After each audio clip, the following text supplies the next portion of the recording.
कृष्णाय वासुदेवाय हरये परमात्मने प्रणतः क्लेशनाशाय गोविंदाय नमो नमः। हरे कृष्णा। आप सभी भक्तों का संगीता धर्म सागर चैनल परिवार में दिल से स्वागत है। राधा रानी और कृष्ण भगवान का आशीर्वाद आप सभी भक्तों पर सदा सर्वदा बना रहे। तो आइए मन में भगवान का ध्यान करते हुए सुनते हैं आज की महत्तम कथा। सबसे पहले सुनते हैं भगवान श्री कृष्ण और उनके भक्त की एक बहुत ही सुंदर कथा। एक समय की बात है, भगवान श्री कृष्ण का एक बहुत बड़ा भक्त था, लेकिन वो बहुत ज्यादा गरीब था। एक दिन उसने अपने शहर के सबसे बड़े गोविंद गोधाम की महिमा सुन ली। बस फिर क्या था, उसका वहां जाने को मन उत्सुक हो गया। कुछ दिनों के बाद जन्माष्टमी आने वाली थी। उसने सोचा, इस बार मैं प्रभु के साथ जन्माष्टमी गोविंद गोधाम में मनाऊंगा। गोविंद गोधाम उसके घर से बहुत दूर था। जन्माष्टमी वाले दिन वो सुबह ही घर से चल पड़ा। उसके मन में कृष्ण भगवान को देखने का उत्साह और मन में भगवान के भजन गाता जा रहा था। रास्ते में जगह जगह लंगर और पानी की सेवा हो रही थी। वो यह देखकर बहुत आनंदित हुआ कि वाह प्रभु, आपकी लीला। मैंने तो सिर्फ सुना ही था कि आप गरीबों पर बड़ी दया करते हो। आज तो मैंने अपनी आंखों से भी देख लिया। सभी गरीब और भिखारी और आम लोग एक ही जगह से लंगर प्रसाद पाकर कितने खुश हैं। भक्त ऑटो में बैठा, वह देख ही रहा था। उसने सबके देने पर भी कुछ नहीं लिया। उसने सोचा कि पहले प्रभु के दर्शन करूंगा, फिर कुछ खाऊंगा, क्योंकि आज तो वहां गरीबों के लिए बहुत प्रसाद का इंतजाम किया होगा। रास्ते में उसने भगवान के लिए थोड़े से अमरूद का प्रसाद लिया और भगवान के दर्शन को लेकर वह बड़े आनंद में था। भक्त इतनी कड़ी धूप में भगवान के घर पहुंच गया और मंदिर की इतनी प्यारी सजावट को देखकर वह भाव विभोर हो गया। भक्त ने फिर मंदिर के अंदर जाने का किसी से रास्ता पूछा।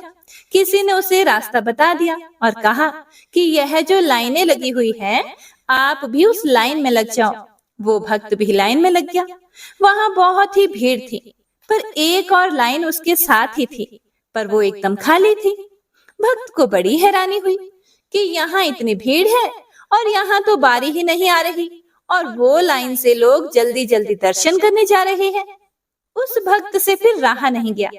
उसने अपने साथ वाले भक्त से पूछा कि भैया, यहाँ इतनी भीड़ है और वो लाइन इतनी खाली क्यों है, और वहां सभी जल्दी जल्दी दर्शन के लिए कैसे जा रहे हैं? वो तो हमसे भी बाद में आए थे। उस दूसरे भक्त ने कहा कि भाई, यह वीआईपी लाइन है जिसमें शहर के अमीर लोग हैं। यह सुनते ही भक्त की आंखें खुली की खुली रह गई। उसने मन में सोचा कि भगवान के दर पर क्या अमीर और क्या गरीब, यहाँ तो सब समान होते हैं। कितनी देर भूखे प्यासे रहकर उस भक्त की बारी दरबार में आ ही गई, और भगवान को वो दूर से देख रहा था और उनकी छवि को देखकर बहुत आनंदित हो रहा था।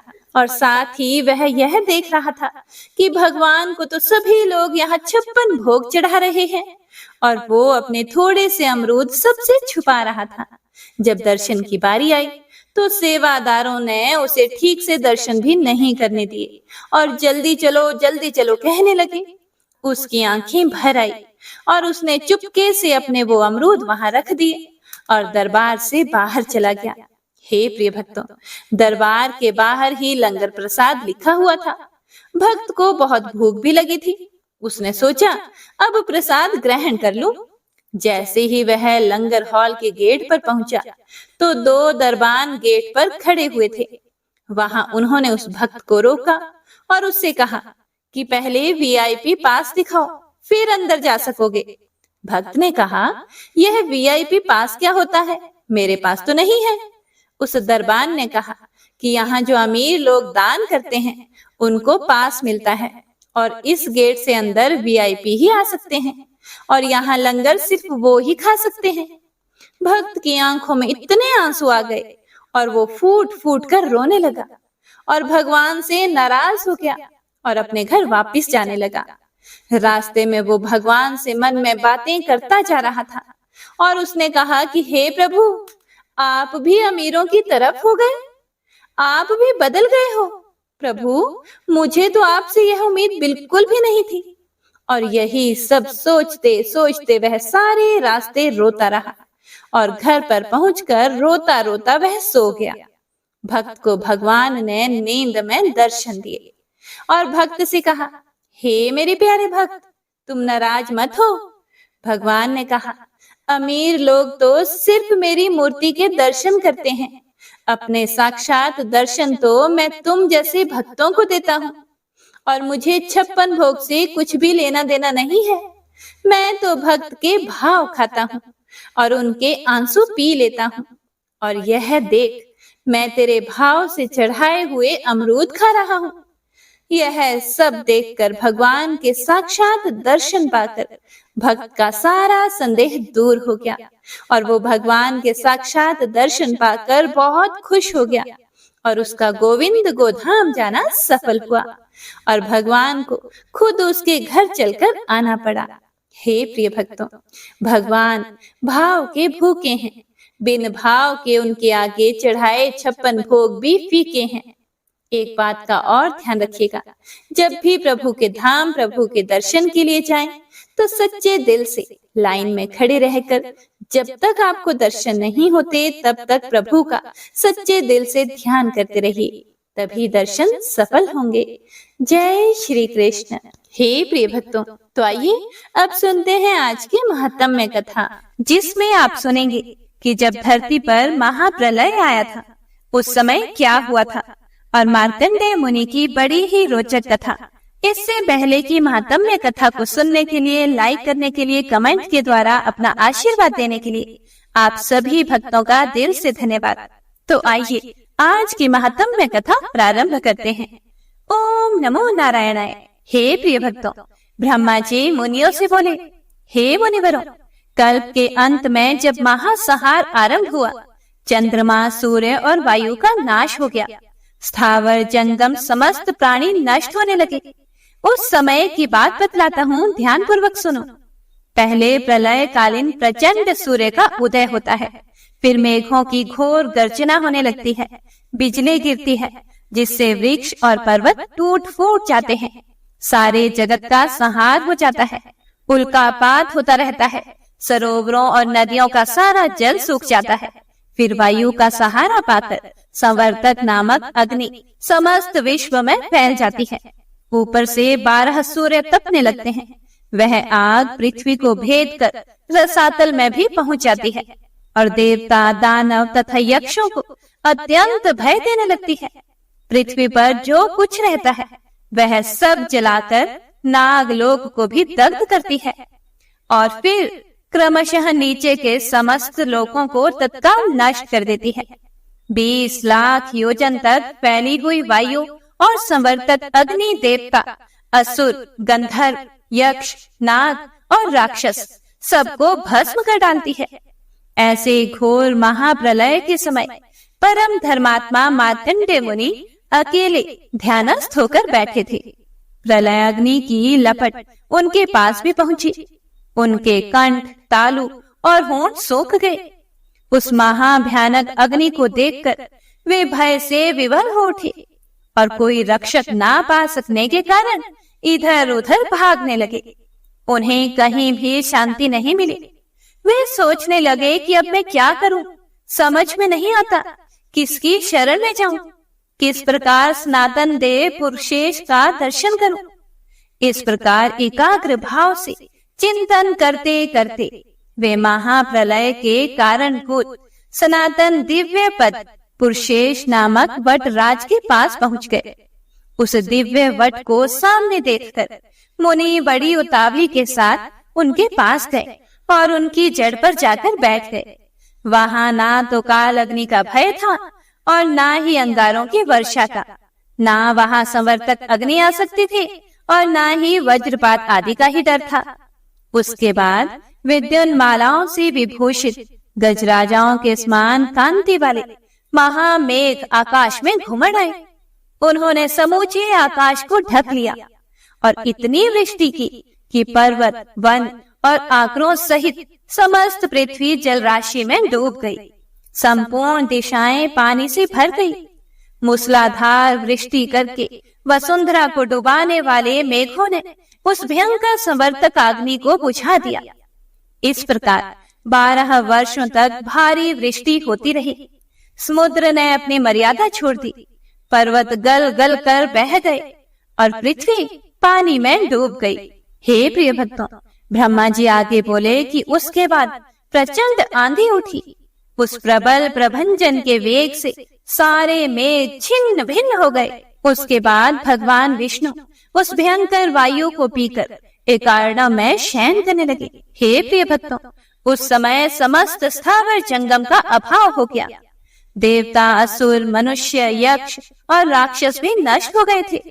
उस समय मार्कंडेय मुनि ने विश्राम के अनंतर श्री पुरुषोत्तम का ध्यान करने के बाद जब आंखें खोली तब पृथ्वी को जल में निमग्न पाया। वह वट वृक्ष, पृथ्वी, दिशा आदि, सूर्य, चंद्रमा, अग्नि, वायु, देवता, असुर और नाग आदि कोई भी दिखाई नहीं देते थे। मुनिवर मार्कंडेय भी स्वयं जल में गोते खाने लगे। तब उन्होंने तैरना आरंभ किया। वे आर्त भाव से इधर उधर तैरते हुए भटकने लगे। उन्हें कोई अपना रक्षक नहीं मिलता था। उनके ध्यान करने से भगवान पुरुषोत्तम को प्रसन्नता हुई थी। इसीलिए मुनि को भय से व्याकुल देखकर वे कृपा पूर्वक बोले, उत्तम व्रत का पालन करने वाले बेटा मार्कंडेय, तुम अभी बालक हो, थक गए होंगे। आओ आओ, शीघ्र मेरे पास चले आओ। अब तुम्हें डरने की आवश्यकता नहीं है, मेरे सामने आ गए हो। भगवान की यह बात सुनकर मुनि चिंता में निमग्न हो गए और वे सोचने लगे, क्या मैंने स्वप्न देखा है या फिर मुझ पर यह मोह छा गया है। यह विचार आते ही उनके मन में दुख नाशक बुद्धि का उदय हुआ। उन्होंने यह निश्चय किया कि मैं भक्ति पूर्वक भगवान पुरुषोत्तम की शरण में जाऊंगा। हे प्रिय भक्तों, ऐसा निश्चय करने के बाद ही मार्कंडेय मुनि मन ही मन भगवान का स्मरण करते हुए उनकी शरण में चले गए। तब उन्होंने जल के ऊपर फिर से उस विशाल वट वृक्ष को देखा। उसके ऊपर सुंदर दिव्य पलंग बिछा हुआ था, जिस पर बाल रूपधारी भगवान श्री कृष्ण विराजमान थे। वे कोटि कोटि सूर्यों के समान तेजस्वी शरीर से दीप्यमान हो रहे थे। 4 भुजा, सुंदर अंग, पद्म पत्र के समान विशाल नेत्र, श्रीवत्स चिन्ह से विभूषित वक्ष स्थल और हाथों में शंख, चक्र एवं गदा थी। हृदय वनमाला से आवृत था। वे दिव्य कुंडल धारण किए हुए थे। गले में बहुत से हार शोभा पाते थे। दिव्य रत्नों से उनका श्रृंगार किया गया था। हे प्रिय भक्तों, भगवान को इस रूप में देखकर मार्कंडेय मुनि के नेत्र आश्चर्य से खिल उठे। उनका शरीर रोमांचित हो गया। वे भगवान को प्रणाम करके बोले, अहो, इस भयानक के कारण में यह बालक कैसे निर्भय रहता है। इस प्रकार विचार करते हुए वे इधर उधर बह रहे थे। उनकी चेतना लुप्त होती जा रही थी। वे अपने उद्धार के लिए व्याकुल हो गए थे। उस समय उन्हें बड़ा खेद हुआ। इधर वट वृक्ष पर सोया हुआ बालक बाल सूर्य के समान प्रकाशित हो रहा था। वह अपनी महिमा में ही स्थित था। मार्कंडेय मुनि उस संपूर्ण तेजोमय बालक की ओर देखने में भी असमर्थ हो गए। मुनि को अपनी ओर आते देखकर बालक ने हंसते हुए मेघ के समान गंभीर वाणी में कहा, हे पुत्र, जानता हूँ तुम बहुत थक गए हो और अपनी रक्षा के लिए मेरे पास आए हो। अब शीघ्र ही मेरे शरीर में प्रवेश कर जाओ, यहाँ तुम्हें पूर्ण विश्राम मिलेगा।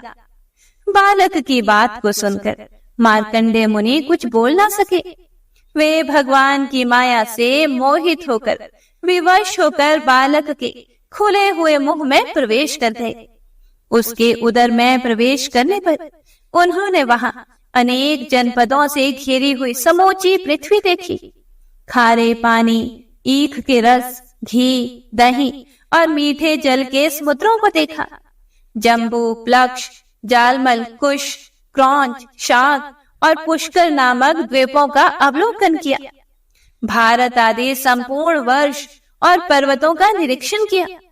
सब रत्नों से संपन्न स्वर्णमय मेरुगिरी को भी देखा, जो अनेक प्रकार के रत्नमय शिखरों से विभूषित, अनेक कंदराओं से युक्त, अनेक प्रकार के मुनिजनों से व्याप्त, तरह तरह के वृक्षों और वनों से परिपूर्ण, अनेक जीव जंतुओं से सेवित, अनेक आश्चर्यों से युक्त, बाघ, सिंह, सुअर, चंवरी गाय, भैंसे, हाथी, हरिण, वानर तथा अन्य जीव जंतुओं से सुशोभित एवं अत्यंत मनोहर था। इंद्र आदि अनेक देवता, सिद्ध, चारण, नाग, मुनि, यक्ष, अप्सरा तथा अन्य स्वर्गवासियों से उस पर्वत की पूर्ण शोभा हो रही थी। इस प्रकार शोभामय सुमेरु पर्वत को देखते हुए वे बालक के उदर में भ्रमण करने लगे। उन्होंने क्रमशः हिमवान, हेमकूट, निषद, गंधमादन, श्वेत, दुर्धर, नील, कैलाश, मंदरगिरी, महेंद्र, मलय, विंध्य, पारियात्र, अर्बुद तथा मेनाक आदि बहुत से पर्वतों को देखा। उन्होंने इस लोक में जितने भी चराचर भूत देखे थे, वे सब उन्हें भगवान की कुक्षी में दिखे। अथवा बहुत कहने की क्या आवश्यकता, ब्रह्मा से लेकर कीट पर्यंत संपूर्ण स्थावर जंगम जगत, भूरलोक, भुवरलोक, स्वरलोक, महरलोक, जनलोक, तपलोक, सत्यलोक, अतल, वितल, सुतल, पाताल, रसातल और महातल रूप ब्रह्मांड को उन्होंने बाल रूपधारी भगवान के उदर में देखा। उस समय मार्कंडेय जी की सर्वत्र बेरोक टोक गति थी। भगवान की कृपा से उनकी स्मरण शक्ति का लोप नहीं होता था। वे भगवान के उदर में संपूर्ण जगत का अवलोकन करते हुए घूमते फिरे, किंतु उनके शरीर का कहीं भी अंत नहीं मिला। तब वे वरदायक देवता श्री हरि की शरण में गए। इसी समय अचानक से वे वायु के वेग से खींचकर भगवान के खुले हुए मुख से बाहर निकल आए। बाहर निकलने पर उन्हें फिर से मनुष्यों से शून्य सारी पृथ्वी एकार्णव के जल में निमग्न दिखाई दी और साथ ही वट वृक्ष की शाखा पर पलंग के ऊपर विराजमान शिशु रूपधारी भगवान का भी दर्शन हुआ, जो संपूर्ण जगत को अपने उदर में लेकर विराजमान थे। उनका वक्ष स्थल श्री वत्स चिन्ह से सुशोभित, नेत्र पद्म पत्र के समान विशाल और श्रीअंग पीतांबर से आच्छादित था। उनकी 4 भुजाएं शोभा पा रही थी। भगवान ने देखा कि मार्कंडेय मुनि मुख से निकलकर जल में तैरते हुए अचेत से हो रहे हैं। तब उन्होंने हंसकर कहा, हे पुत्र, क्या तुमने मेरे उदर में रहकर विश्राम कर लिया? वहां घूमते समय तुमने क्या क्या आश्चर्य देखा? हे मुनि श्रेष्ठ, एक तो तुम मेरे भक्त, दूसरे थके मांदे और तीसरे मेरे शरणागत हो। इसीलिए तुम्हारा उपकार करने के लिए मैं तुमसे बातचीत करता हूँ। इधर मेरी ओर देखो तो सही। भगवान का यह वचन सुनकर मार्कंडेय मुनि का रोम रोम हर्ष से खिल उठा। यद्यपि दिव्य रत्नों से अलंकृत तेजोमय भगवान की ओर देखना अत्यंत कठिन था, तब भी उन्होंने उनको देखा। भगवान की कृपा से उन्हें क्षण भर में नूतन, प्रसन्न एवं निर्मल दृष्टि प्राप्त हो गई। तब मार्कंडेय जी ने भगवान के देव वंदित चरणों को, जिनकी उंगलियां और तलवे लाल लाल थे, मस्तक झुकाकर प्रणाम किया।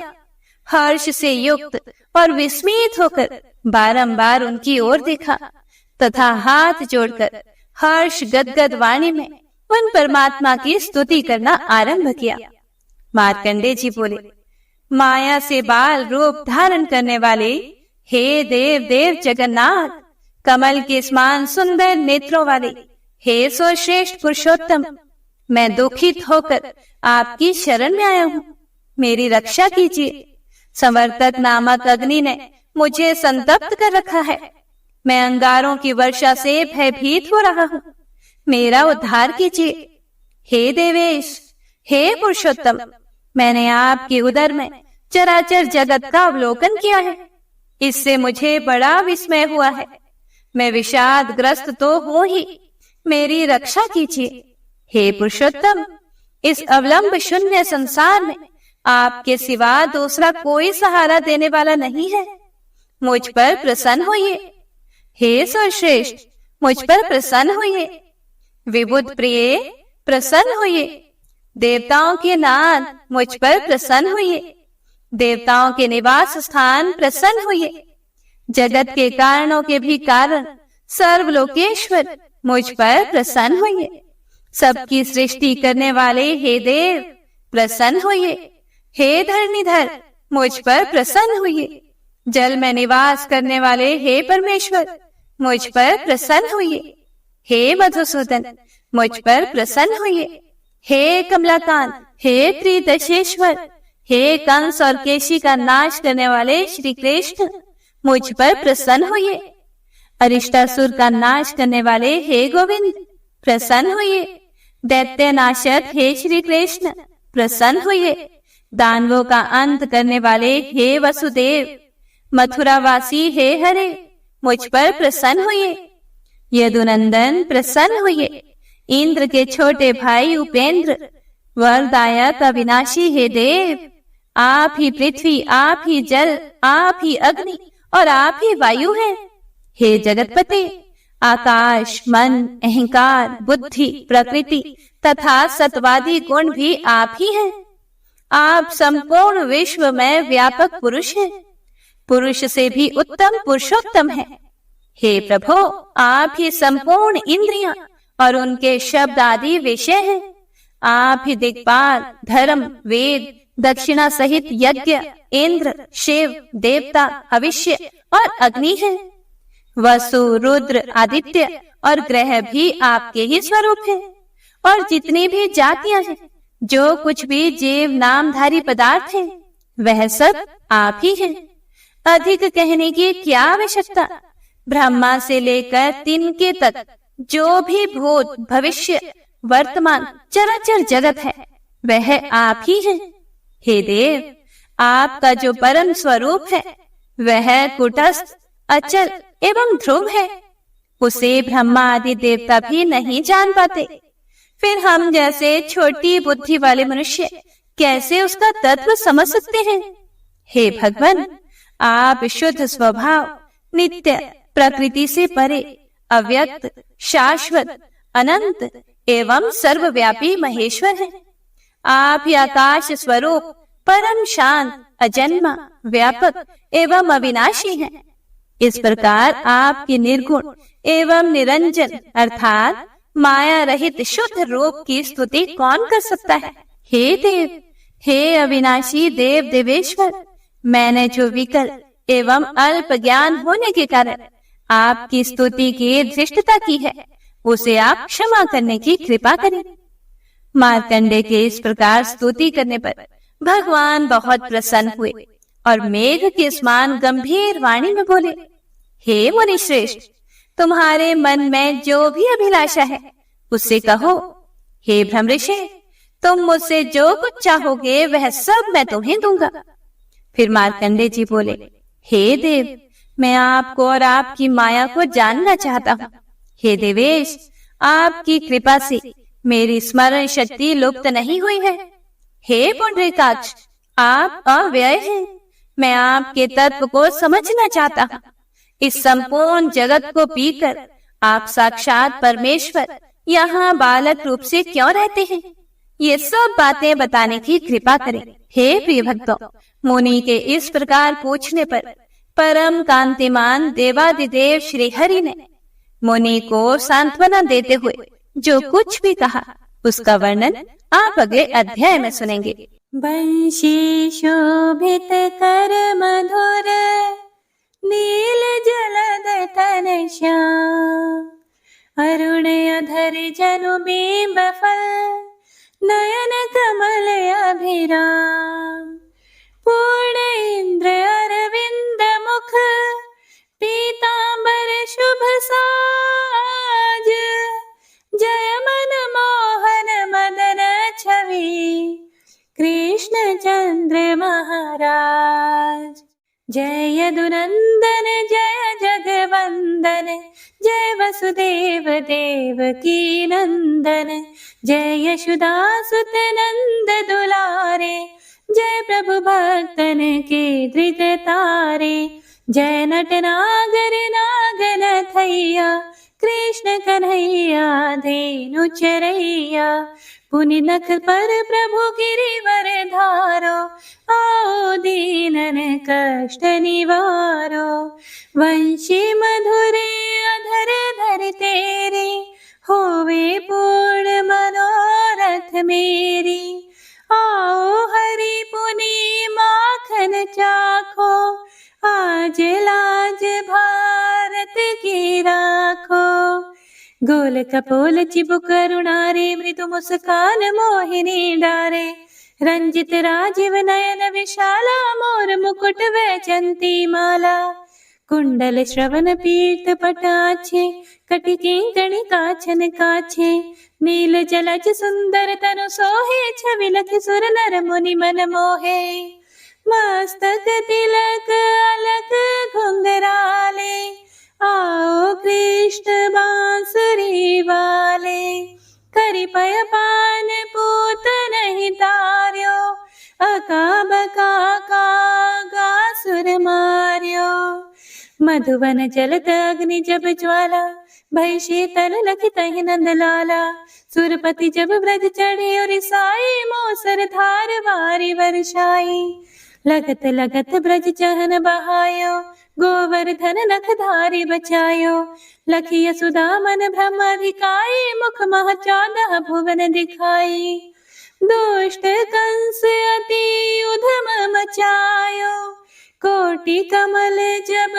फूल मंगायो, नाथी काली यही तब तुम लीन है, चरण चिन्ह दई निर्भय कीन है, करि गोपिन संग रास विलासा, सबकी पूर्ण करी अभिलाषा, केतिक महासुर संहार्यो, कंस ही केस पकड़ी दई मार्यो, मात पिता की बंदी छुड़ाई, उग्रसेन कहा राज दिलाई, मही से मृतक चाहो सुत लायो, मातु देव की शोक मिटायो, भौमासुर मुरे दैत्य सहारी, लाए 68 सहस कुमारी, दई भी नहीं तृण चीर सहारा, जरा सिंधु राक्षस कह मारा, असुर बकासुर आदिक मार्यो, भक्तन के तब कष्ट निवार्यो, दीन सुदामा के दुख टार्यो, तंदुल 3 मूठ मुख डार्यो, प्रेम के साग विदुर घर मांगे, दुर्योधन के मेवा त्यागे, लखी प्रेम की महिमा भारी, ऐसे श्याम दीन हितकारी, भारत के पारथ रथ हाके, लिए चक्र करे नहीं बलता के, निज गीता के ज्ञान सुनाए, भक्तन हृदय सुधा वर्षाए, मीरा थी ऐसी मतवाली, विष पी गई बजा कर ताली, राणा भेजा सांप पिटारी, शालिग्राम बने बनवारी, निज माया तुम विधि दिखायो, उरते संशय सकल मिटायो, तब शत निंदा करि तत्काला, जीवन मुक्त भयो शिशुपाला, जब ही द्रौपदी टेर लगाई, दीनानाथ लाज अब जाई, तुरत ही वसन बने नंद लाला, बढ़े चीर भई अरि मोह काला, असनाथ के नाथ कन्हैया, डूबत भंवर बचावत नैया, सुंदर दास आसुर धारी, दया दृष्टि कीजिए बनवारी, नाथ सकल मम कुमति निवारो, क्षमहु बेगी अपराध हमारो, खोलो पट अब दर्शन दीजिए, बोलो कृष्ण कन्हैया की जय, बोलो कृष्ण कन्हैया की जय, बोलो कृष्ण कन्हैया की जय। यह 40वां कृष्ण का पाठ करे उरधारी, अष्ट सिद्धि नवनिधि फल, लहे पदारथ चारी, जय श्री कृष्ण।